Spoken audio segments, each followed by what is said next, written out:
today? What's that? No Jackie today? Jackie's not here? No, Jackie's not. Lucy's here. Oh. You're going to be seeing them on the wall.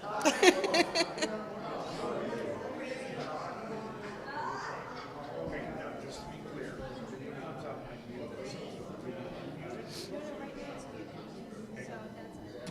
Why would I put it?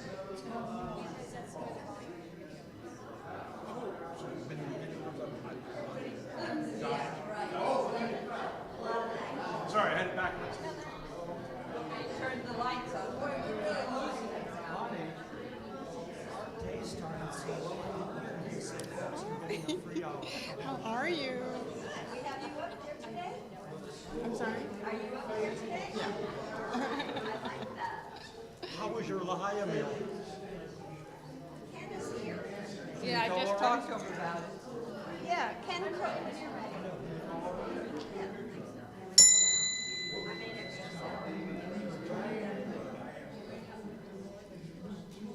Why don't we go ahead? Yes, oh yes, please. Good morning. Welcome to the Treasure Coast Unitarian Universalist Congregation in Stuart, Florida. Today is Sunday, December 11th, 2022, and my name is Barney Miller Moore, and I will be your worship associate today. We are a welcoming congregation. We welcome people of all gender identities, ethnicities, ages, and backgrounds. It's wonderful to see all of our vaccinated members in the sanctuary, and we're on YouTube as well. To be put on our mailing list, our email list, or to find out more information about us, please go to our website at tcuuc.org. Note that the email link is in the newsletter, so please look for it there. If you would please silence your cell phones now and other devices like tablets, whatever. your mouth. Visitors, if you are comfortable, please step up to the microphone and introduce yourselves. We have visitors? Any visitors? All right. Okay, well, welcome. Okay. I'm going to try and find the announcements. I have to. I don't know how many of them you are already aware of, but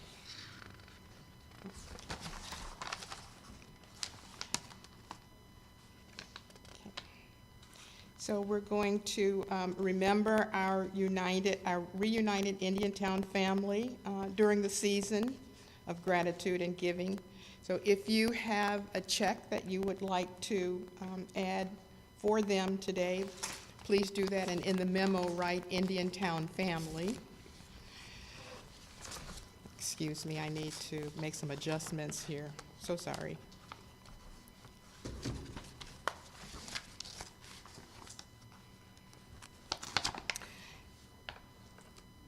Okay. We'd like for you to bring poinsettias in memory of loved ones. With the holiday season upon us, what better time to reflect on the loved ones in our lives who are no longer with us? So we'd like to return to our tradition of asking friends and members to bring poinsettias to the church in memory of those loved ones. As in past years, we'll decorate the church with the poinsettias, particularly in the sanctuary, where we'll keep the colorful reminders in place throughout the holiday season. And if you wish to participate, please fill in the donation form and leave it so that it can be, so that they can track the donations and the people whose memory is being honored. Please don't stay on top of what's going on. Click on, when you do the newsletter, please click on Access Congregation and Community Calendar so you can find out all of the activities that are going on in the church. we want you to sign up for the Adventure Club. The Adventure Club is this coming Thursday. We got we're going to 3 different venues plus lunch. Sign-up sheet is out in the narthex. Please join us. It's going to be a fun day. Yeah, I thought that was a typo at first. I saw, I was like, wow, okay. So you're doing the Heathcote Botanical Gardens. We're doing Heathcote Botanical Garden in the morning, having lunch at one of the seafood restaurants right on the water up in Fort Pierce, and then we're going to the Manatee Observation Center, and then we're going to the St. Lucie Aquarium. Okay. And then the following, it's Oxbow and all of that, and you'll get to that at another time. That's another time, okay. So Al-Anon is here at our church on Fridays, Serenity Al-Anon meeting from 9:30 until 11:30. We have Tai Chi on Friday mornings with the instructor Jessica Roberts. You have to improve your balance and your flexibility and muscle tone if you join. Please contact Judy Bajoris for more information. And we have coffee hour. You're invited to linger after church, after our service for coffee and refreshments. Please note that our volunteers will begin cleaning up at 12:30 so that the church can be closed and locked by 1 p.m. So slurp that coffee down, chat, and run. We have the Brown Bag Bunch that gets together on the first and third Tuesdays of each month at Memorial Park. That's 300 Southeast Ocean Boulevard here in Stuart, Florida, and everyone is welcome, rain or shine. And if you have any questions, you have to contact either Pam Corbin or Marguerite Gregory. And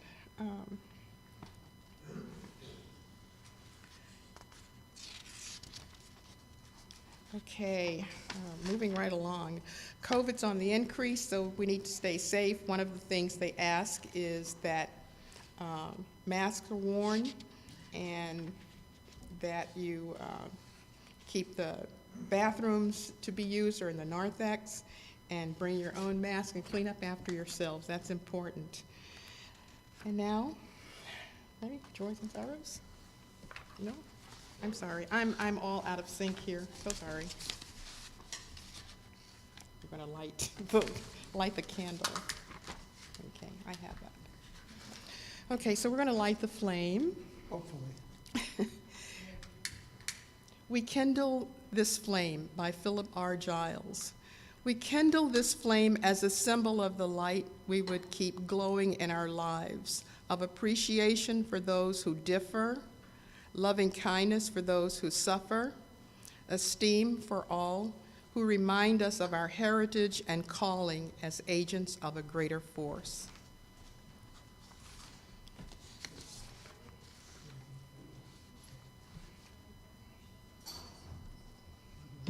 Okay, so we're going to, I'd like to thank everyone who helped us today with this service. I think I'm doing it out of. This is where the prelude is coming. Okay, we're going to do the prelude. Yes, okay, thank you. He's come a long way to do the prelude. It's Bruce from Rhode Island, so I think you'll remember him. Yes. Most of you will. Thank you.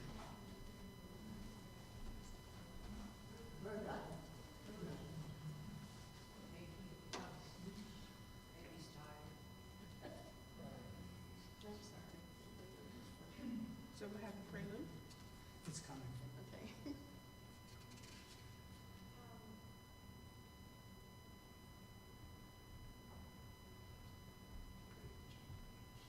Did you find it? Yeah. Okay.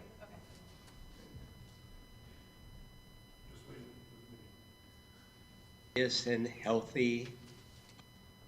I'm honored to be playing for the Treasure Coast Unitarian Universalist Church this morning, December 11th. I'm playing from my home in Cranston, Rhode Island.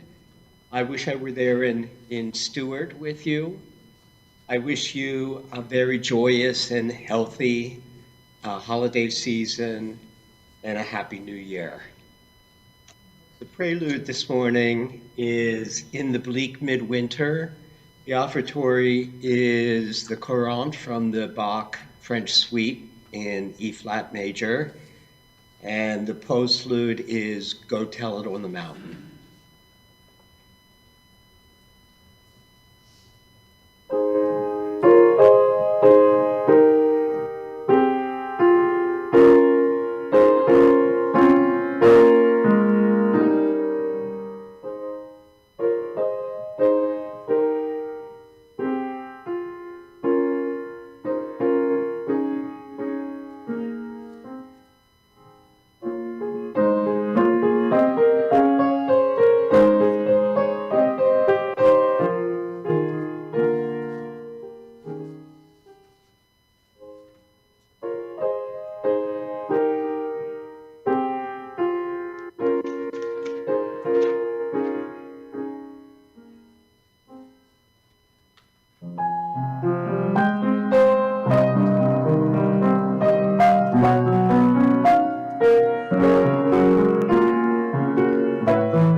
Thank you, Bruce.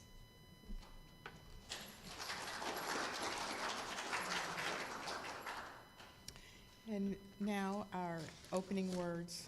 Today we open our hearts to receive each other's love. We engage our minds to understand our personal truths. We offer our songs in praise to honesty and well-being. May the Spirit of goodness take everything that we are so that we may reveal our individual blessings to the world. Peace, light, and love. Okay. Then stand if you would like, or be seated. We're going to sing our first hymn, which is 226, People Look East.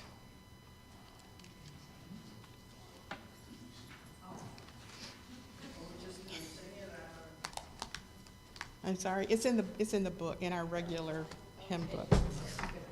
She's going to put it on the wall. Yeah, it's going to be on the wall as well.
The guest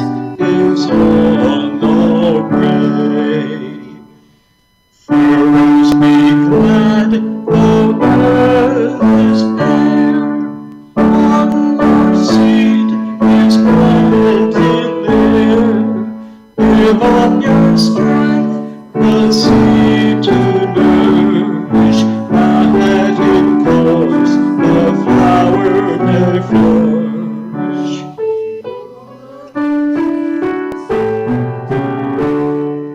Love the roses on the way. Stars keep the watch while night is dim. One more light the bow shall brim, shining beyond the frosty weather, bright as sun and moon together.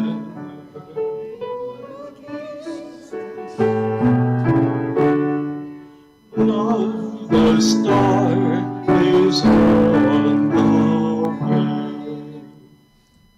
Okay.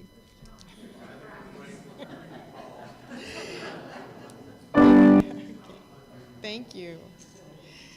We'll have our affirmation. Let us recite the affirmation, speaking the first verse and singing the second. Love is the spirit of this church, and service is its law. This is our great covenant, to dwell together in peace, to seek the truth in love, and to help one another.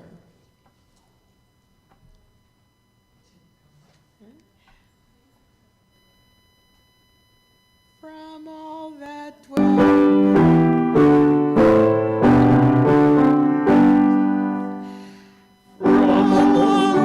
Will below the skies, let faith and hope and love arise. Let beauty, truth, and good be sung from every land, by every tongue.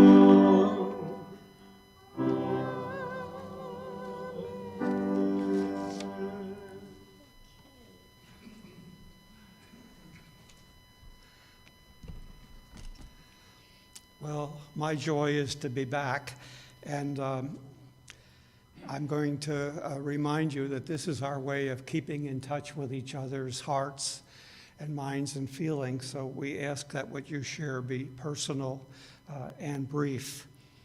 I was delighted to be able to see this portion and much of the service while I was in the Middle East, and I was inspired there to have a Christmas present holiday gift made for all of you. It will be a blinking light that will, at this time of the service, will say brief and personal, and it'll just keep blinking. I think that's subtle. I mean, I don't know. It would kind of convey a message. Anyway, we look forward to what you have to share with us so that we might know you better. Who has something?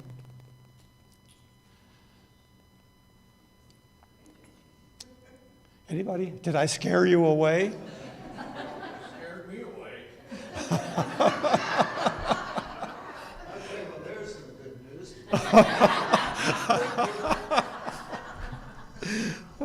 Hi, I think you all know me. I'm Bill Falk. I'm the president of the board here at the church. And I'm always, this will be brief, I promise. I'm always joyful to be here, to be in this building that we've had constructed in the last few years, to have Bob in the pulpit, to know who our staff are, how hard they work, to see all of you here. And this morning, our treasurer, Ronnie, shared with me some joyful financial news, and that is that someone who shall remain unnamed has given us a very generous contribution, and it just reminded me of how dependent we are on people's financial support of this place. So, pardon me if that's not entirely just a personal joy, but it is a personal joy to me. So, and thank you to the person who's anonymous who did this.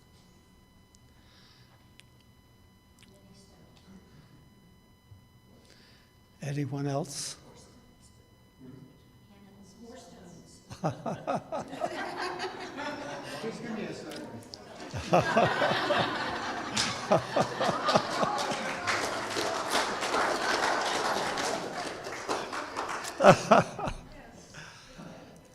Well, I'll end this time. Well, we always move a stone symbolically for those we haven't said out loud.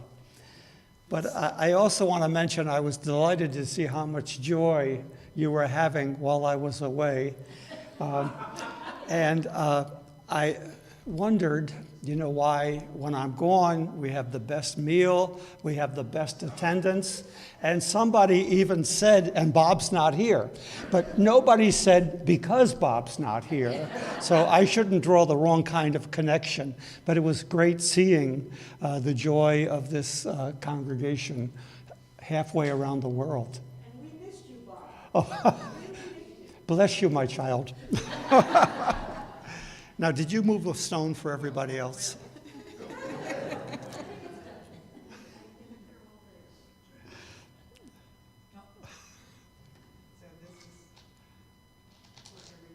Good.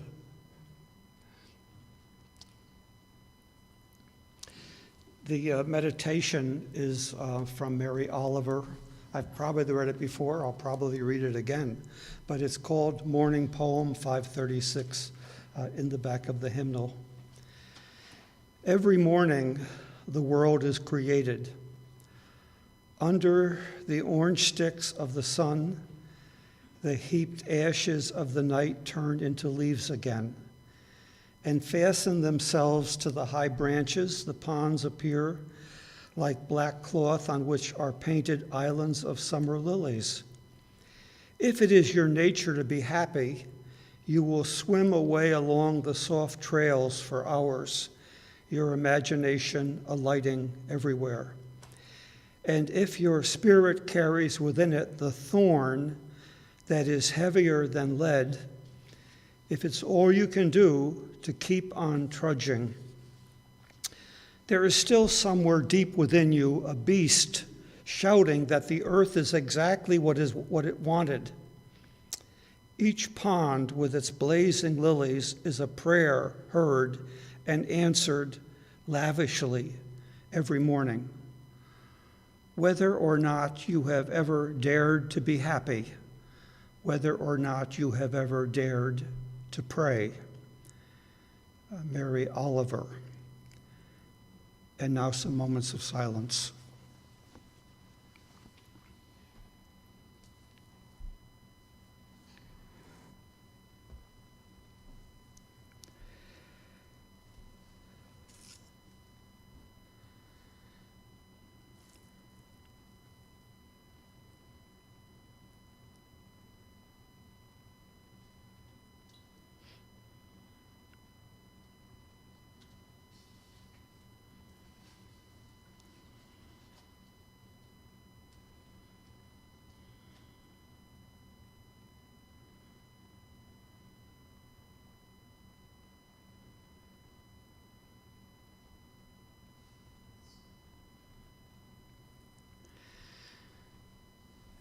And now I'm hoping through the wonders of technology, we will be segueing into Spirit of Life, humming the verse, then singing the verse.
serve of compassion.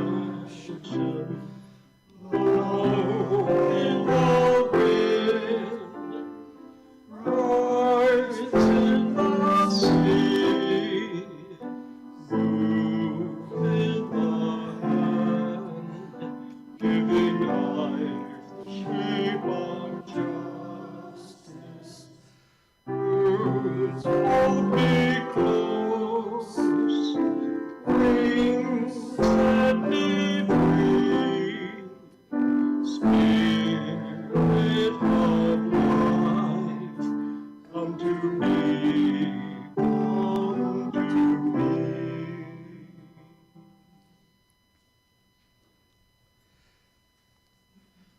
Well, as you know, week after week, we say we live by generosity. We hope you experience it here, and we hope you bring yours here, because however much we might receive from anyone, we need what you can give, and only you can give.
I went shopping for a seasonal UU choral video.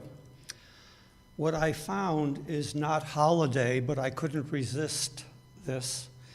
It's what your first home should tell you. It's what your last home should tell you. And it's what any good and healthy religion shows you. And it answers that age-old question, does a UU grow in Brooklyn? Thank you, Karina.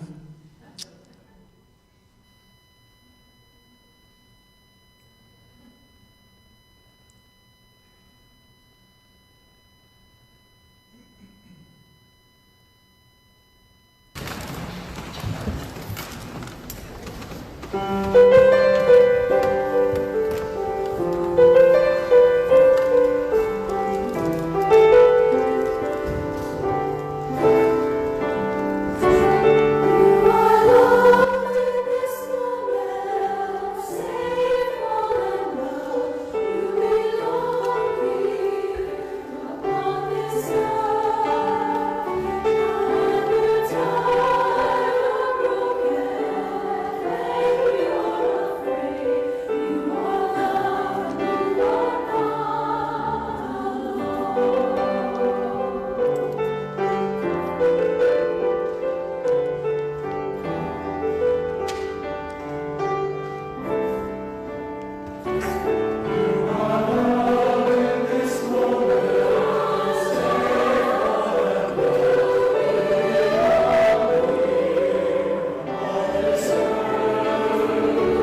to be mentioning from Neil deGrasse Tyson that a lot of mistruth becomes truth to many people simply by repetition.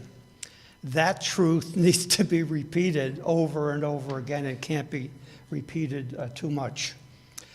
I want to just say how enormously grateful I am to Bruce and to Karina for putting together the music for today. I learned not too long before I was taking off that Jackie would be off today, and Judy, who fills in for her once a month, couldn't be here.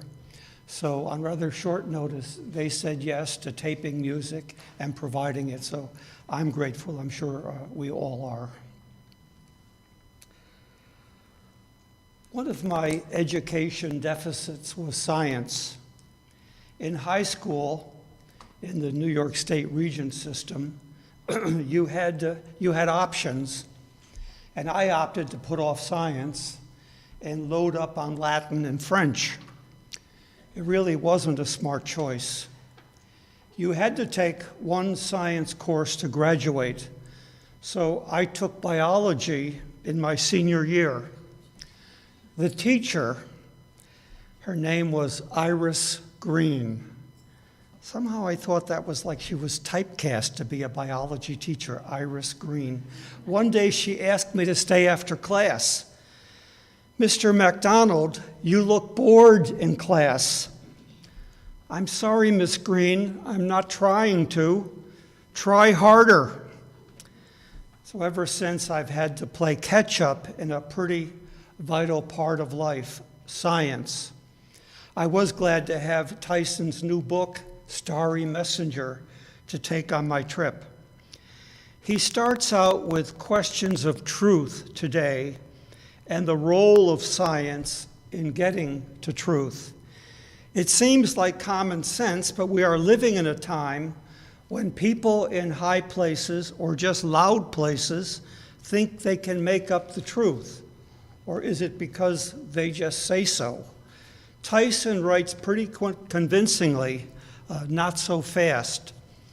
I'm going to read you a part, which is maybe a long reading, but I can't help myself.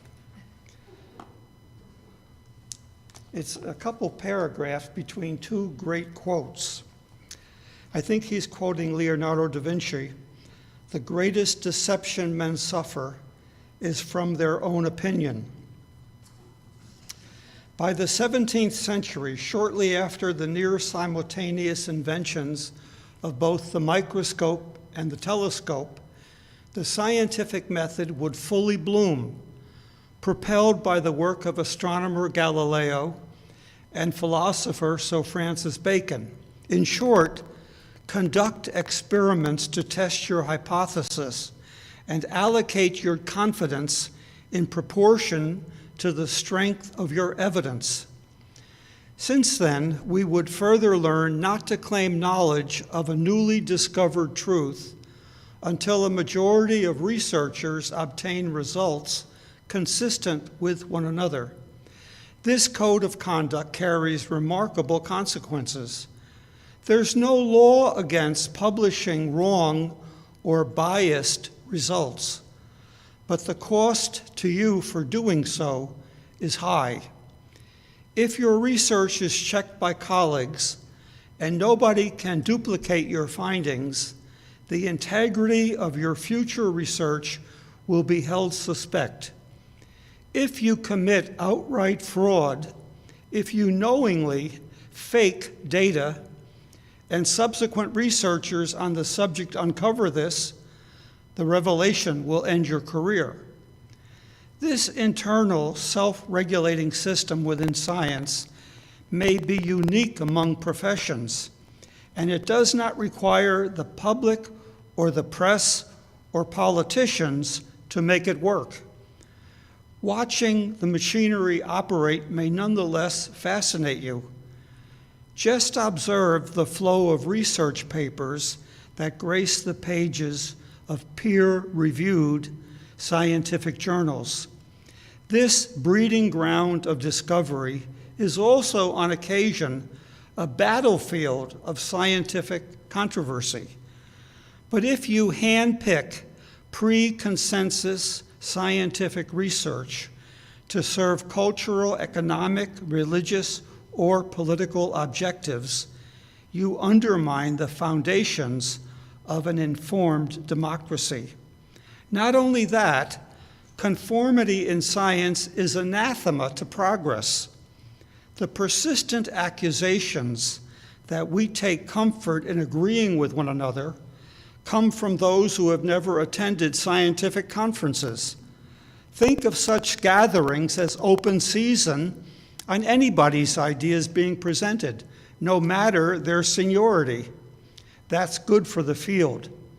The successful ideas survive scrutiny. The bad ideas get discarded. Conformity is also laughable to scientists attempting to advance their careers. The best way to get famous in your own lifetime is to pose an idea that counters prevailing research and that earns a consistency of observations and experiment. Healthy disagreement is a natural state on the bleeding edge of discovery. And then I have to close with this. In 1660, a mere 18 years after Galileo's death, the Royal Society of London was founded and is still going strong as the world's oldest independent scientific academy.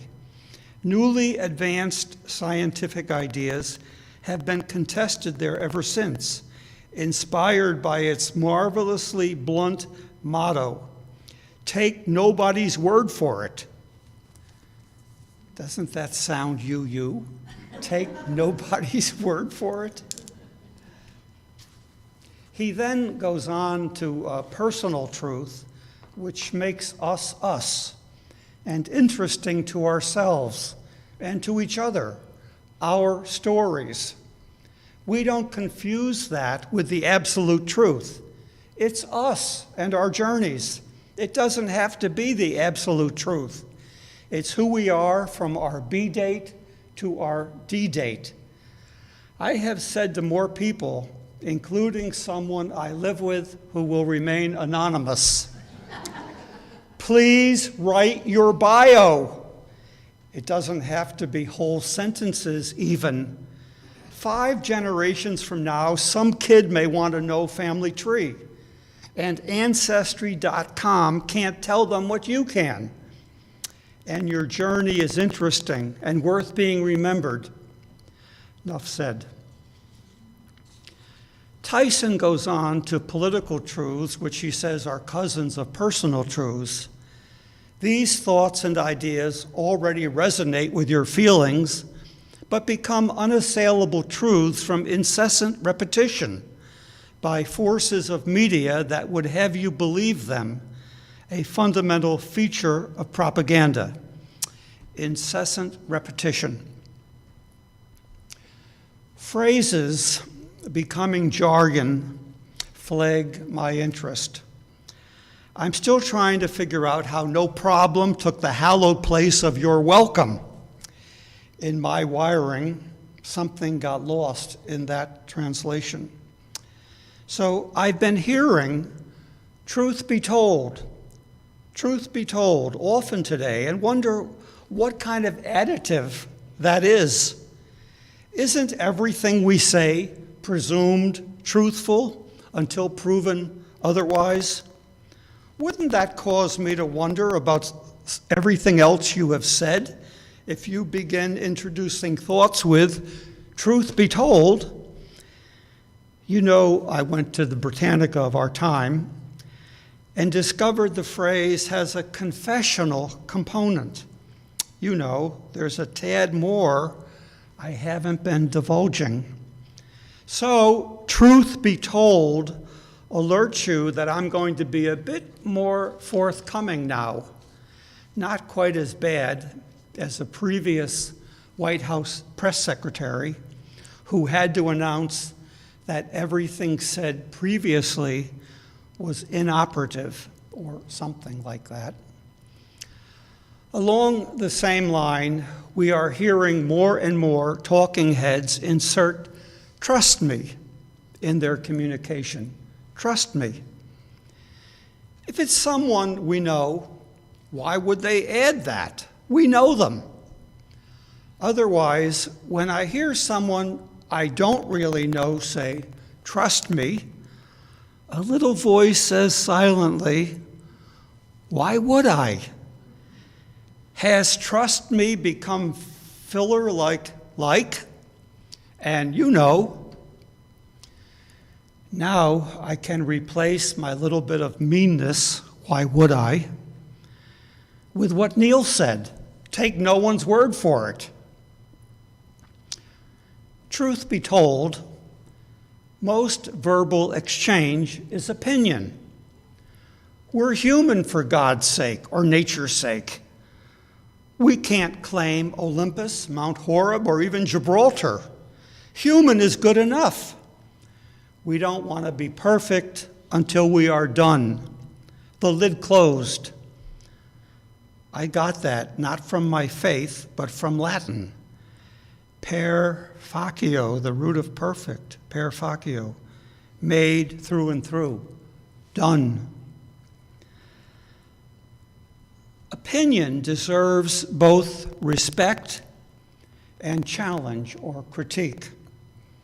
Two writings come to mind, actually three. David Brinkley published a book of his TV news commentary. Now, some of you remember Huntley and Brinkley, that David Brinkley. The title, "Everybody Has a Right to My Opinion."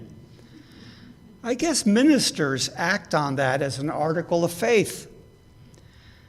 The second writing is a bit loftier.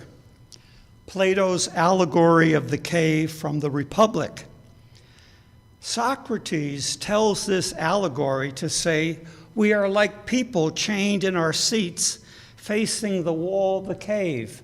And you remember, behind us is an opening with lights, with light coming in and things moving, so shadows.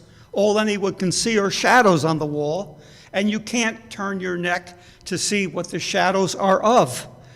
So you think the shadows are real. What do you mean it's just my opinion? It's all I see. The third writing is a bit quirky, and my even thinking of it betrays my quirky. But you've known that. I like the Times opinionator, Maureen Dowd. I quote her often. I like her writing, even though I have never forgiven her for skewering, in my opinion, skewering Al Gore for his unforgivable stuffiness, in her opinion. So we got a preferred barbecue buddy, thanks to Florida's hanging chads. Anyhow, at the end of each year, Dowd lets her brother Kevin, a conservative Republican, write his opinion piece under her byline. I'm not big enough to let my late brother. I couldn't trust him not to throw in Polish jokes. Things we love, democracy, UU congregation, marriage, and all good, healthy relationships, including pet ownership, can thrive only with the welcome of differing opinions. Your pet knows how to let you know, regardless of your opinion, it is time to eat. We have all been in relationships where another point of view was not welcome. Death by 1,000 cuts or cut-offs. And now we live in our beloved America, home of the free and the brave, where we have to be quiet and careful where we express our opinions about the country. It used to be interesting in a restaurant with friends to hear some different takes on what is going on in Washington and in Congress and in the Supreme Court, whatever. All right, that's what I think. Now, what do you think? But now you have to factor in someone at a table could overhear, could be armed, could be at snapping point, like that double homicide at Cedar Point Community on East Ocean. Making differing opinion evil, add in more guns than people in America, and how can we not have more presumed safe situations ending in tragedy? And that's been happening for so long. I've mentioned before that I like Bill Maher's answer to unwanted free speech, speech you really would prefer not to hear. The answer is not canceling it. The answer is more free speech. What do you do when a good percentage of our population only want to hear their own opinion? We had a moment here in the other room, I think it was August 2016. We invited the Stewart Dems and the Stewart GOP to dialogue with each group, asking prepared questions of the other group and giving their own answers to those questions. It seemed like a worthwhile airing.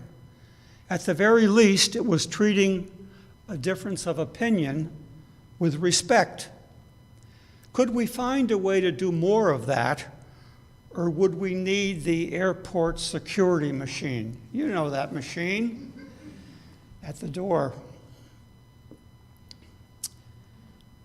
How do you say to people, shouldn't we all be just a little bit more humble about the amount of absolute truth we have figured out? A little bit more humble about how much more right we are than anybody else. Until we get to done, we are all on a search, and we could learn from people who are searching and finding differently. Then I land in my head-scratching mode for about a decade here. Why aren't there more people wanting just that?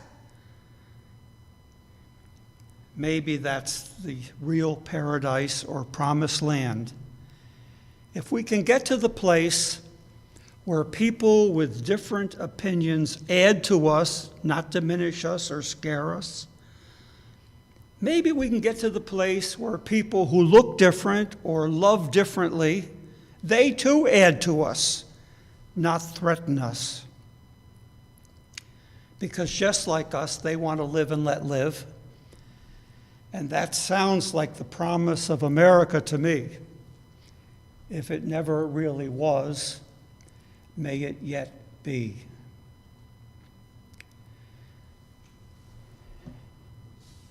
Now I have to hope I have an idea what the last hymn is. Corrina, what is the last hymn? Oh, I think I picked it. Wait. Yeah, in the bleak midwinter. We're not bleak yet, but 241. 241, and it's going to be on the wall, I think. Oh, stand if you want to.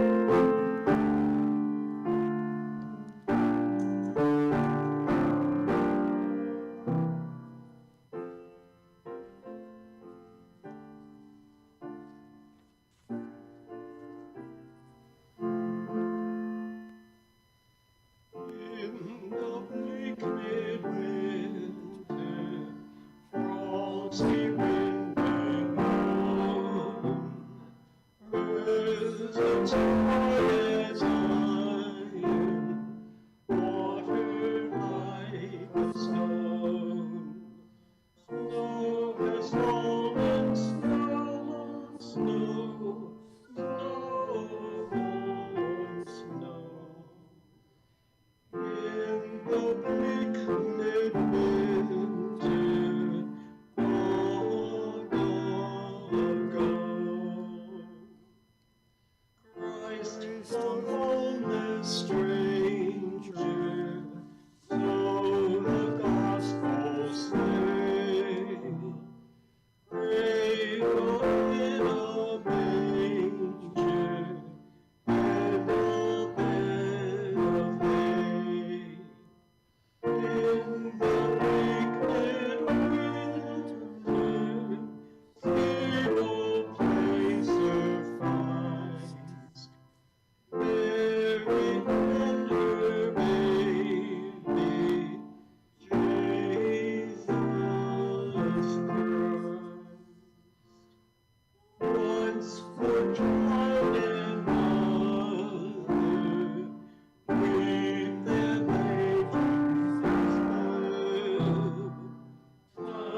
touching hearts with wonder, words can never tell.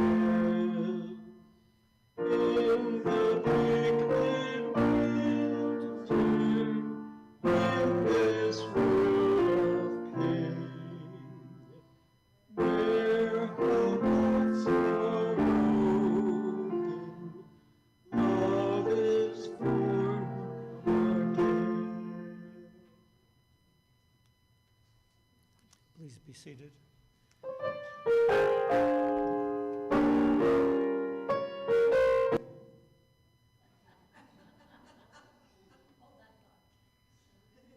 It's a challenge, but again, I'm really so grateful to those who've gotten us to this moment.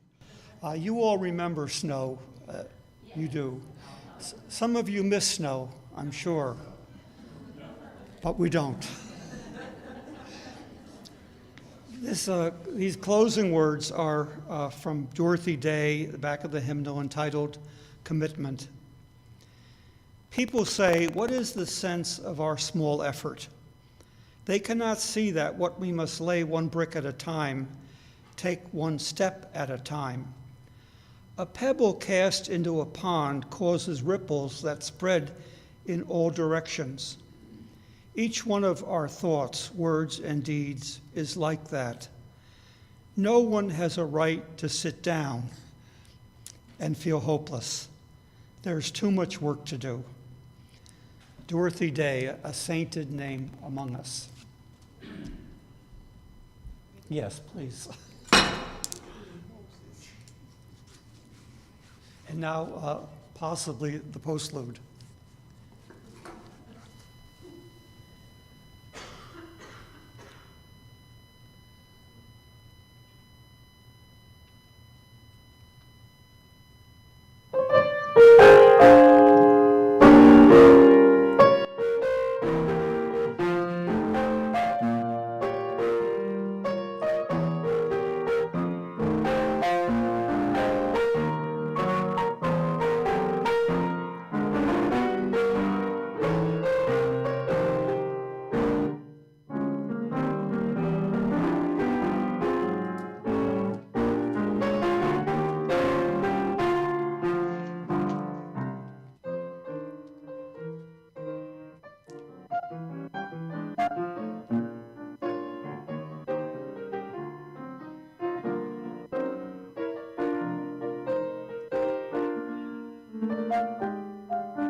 Even though you're not smiling, Bruce, we're smiling at you.